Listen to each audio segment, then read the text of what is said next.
नमस्कार. लोक महाराष्ट्र बातमीपत्रात आपले स्वागत आहे. सुनील मुलगी.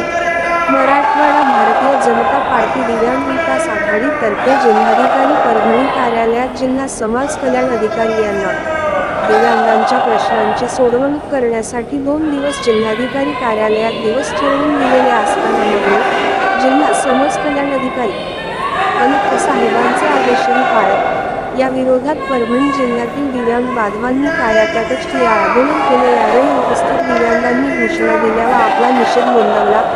लेखी निवेदनही सर्वांनी जिल्हाधिकारी यांना दिले. यावेळी खालील कार्यकर्ते उपस्थित होते: बाळासाहेब घाटुळ, सय्यद अयाज गजानन गरुड, रामा खापरे, रामा नालेगावकर, नामदेव गिराम, भगवान मुलगीर, जानकीराम लहदे, संदीप थोरात, प्रसाद पवार, सर्जेराव काळे, जगन्नाथ ठुले, चंपत मामा कदम, दत्ता शिंदे, अशोक डाके, शिला आव्हाड.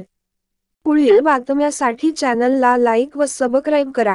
धन्यवाद.